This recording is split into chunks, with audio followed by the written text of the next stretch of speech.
At the beginning of the movie, we see a girl named Ju-yeon whose car tire was punctured. She is waiting for the tow truck while talking on the phone with her fiancé, Kim Soo-hyun, a NIS officer. Then a man named Jang Kyung-chul approaches her and says that he will check her car. She tells her boyfriend about Kyung-chul, who tells her not to worry and wait for the tow truck by locking the car doors. Now as soon as she disconnects the call, Kyung-chul comes to her and tells her that her car is completely sunk. Ju-yeon thanks him for his help, saying she will wait for the truck, and then Kyung-chul leaves there. But she notices that he is sitting in his car but is not leaving from there. Then suddenly he attacks her car and enters inside by breaking the car's glass. Ju-yeon tries to escape, but he catches her and attacks her with a hammer, rendering her unconscious. After this, he starts dragging her from there in the snow and the screen goes black. We then see Ji-yeon nude, wrapped in a plastic bag, when suddenly she wakes up. And Kyung-chul ties a chain to her hand and ties its other end to a wooden pole. He then comes to her and says her skin is so soft so looks like it will be easy. She begs him not to kill her because she is pregnant.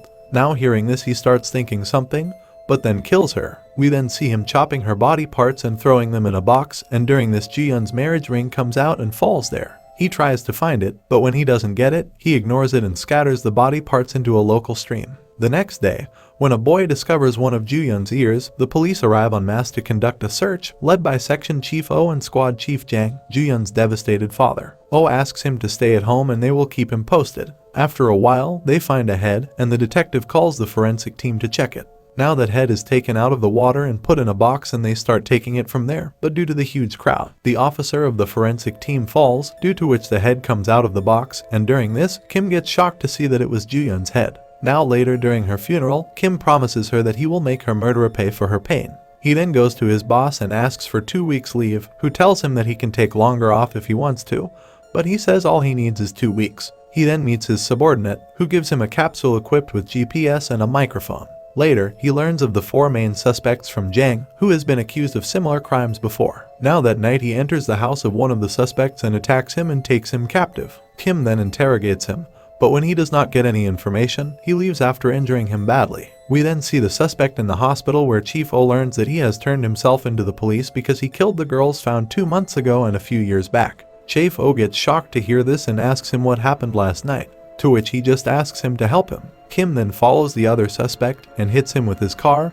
but he does not get any information from him also. That night, Kyung-chul sees a girl standing alone on the road, so he makes her sit in his school van on the pretext of helping her. But after going some distance, he stops his car on a deserted road and makes her unconscious by hitting her on the head with a pipe, and then he dismembers her as well. Now the next day, Kim visits Kyung-chul's house as an insurance guy, where he learns that he has left his parents and son many years ago, but he gets his address from his son. He then sneaks into his house, where he finds the place where Kyung-chul kills girls, and only then he finds Jo-young's ring in a drain there, proving that Kyung-chul was the perpetrator. A short time later, Kyung-chul brings a schoolgirl home and assaults her. But only then Kim calls his name from behind, which makes him stop, and he grabs up a sickle from there. Now when he comes out to check, he encounters Kim and asks him if he is a cop. He wonders how the police found him so quickly and aggressively rush toward him to attack him, but Kim dodges and overpowers him. He beats him badly, and when Kyung-chul tries to escape from there, he knocks him down and makes him unconscious by suffocating him with a plastic wrap.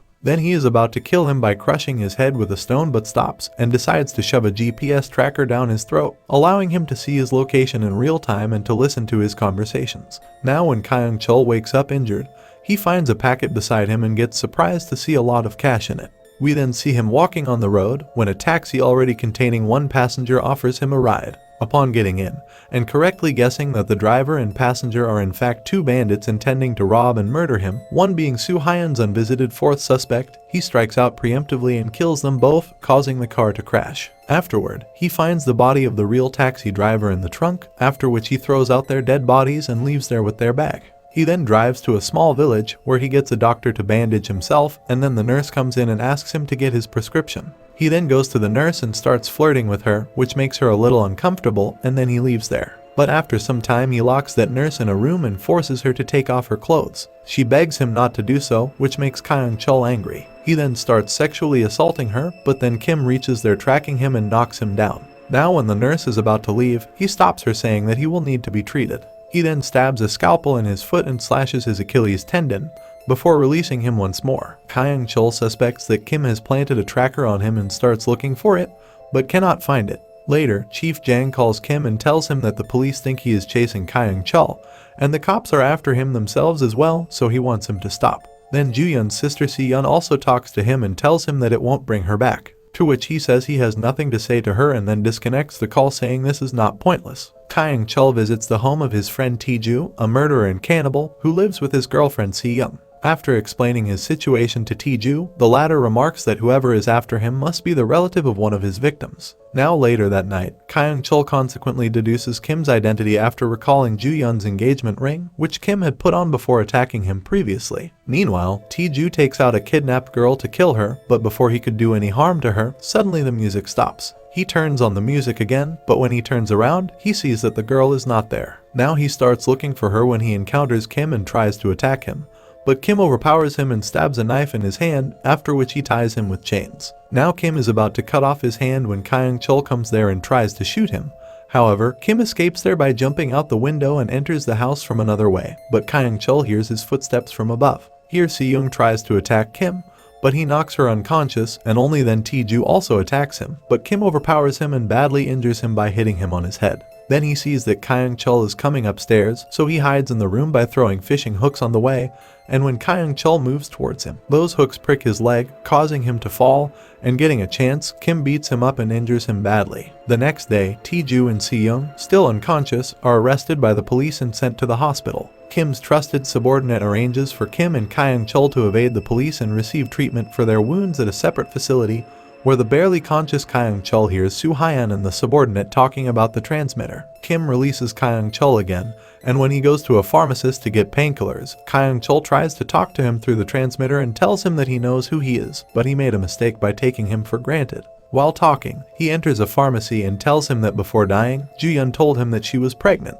He then comes out of the pharmacy eating laxatives pills and asks him to get here quickly, or the man he left inside is dead. After a while, when Kim reaches the pharmacy, he finds that Kim slashed the pharmacist's throat, and meanwhile, 𝐀𝐋𝐄 manages to get the transmitter out of his body. He then viciously beats up a taxi driver and plants the transmitter in him, and then leaves there in his taxi just before Kim reaches there. Kim then enters Tae-ju's hospital room to question him, and learns too late that 𝐀𝐋𝐄 is going after Squad Chief Jang and his other daughter Jang Si-yeon, and then he will give himself to the cops. Enraged, Kim asks him if he thinks it's funny, and then he breaks his jaw, saying he is giving him a permanent smiley face. Kim's subordinate then tells him that he traced 𝐀𝐋𝐄's call and he is turning himself in today, but before that, he is going to do something. Kim immediately turns his car around and calls Chief Young, but before he could pick up the call, someone knocks on the door. Kim then calls Chae-fo and tells him everything, and he gets furious to know this. We then see that 𝐀𝐋𝐄 has badly injured Chief Young and then begins smashing his face with a dumbbell. Later, when Kim reaches there, Chae-fo gets furious at him, but then he let him go inside and meets badly injured Chae Jang. 𝐀𝐋𝐄 then calls Chae-fo and says he wants to talk to Kim. Chae-fo hands over him the phone, and 𝐀𝐋𝐄 tells him he shouldn't have messed with him, and meanwhile, the police also find Si-yeon's dead body. Shortly after, 𝐀𝐋𝐄 attempts to avoid Kim's revenge by surrendering to the police. However, Kim drives by and kidnaps 𝐀𝐋𝐄 right in front of the police's eyes. He then takes him to the earlier warehouse, places him under the makeshift guillotine, and tells him he was right that he underestimated him, but he will treat him right from now on. After this, he puts the cigarette in his eye, due to which he starts screaming in pain, and begs him to kill him, but he stabs an ice pick in his cheek, saying not yet, and that he will kill him at his most painful moment. However, 𝐀𝐋𝐄 now begins mocking him, saying that he doesn't know what pain and fear are, and that there is nothing he can get from him. Kim then leaves there, locking him, and him holding a rope between his teeth to keep the blade from falling. Only then he hears his son's voice and begins to panic when he learns that his son and elderly parents, whom he had abandoned some time ago, have arrived and are trying to visit him. As his family opens the door despite his muffled protests, it triggers another mechanism set up by Kim that drops the blade and brutally beheads 𝐀𝐋𝐄 in front of his family. With 𝐀𝐋𝐄 finally dead, Kim, who was listening through the transmitter some distance away, breaks down in tears, and the movie ends here. Thank you for watching my video. I hope you enjoyed it as much as I enjoyed making it. Your feedback is incredibly valuable to me and helps me improve the quality of my content. So please don't hesitate to leave a comment below. Also, if you haven't already, please consider subscribing to my channel to stay updated on all my latest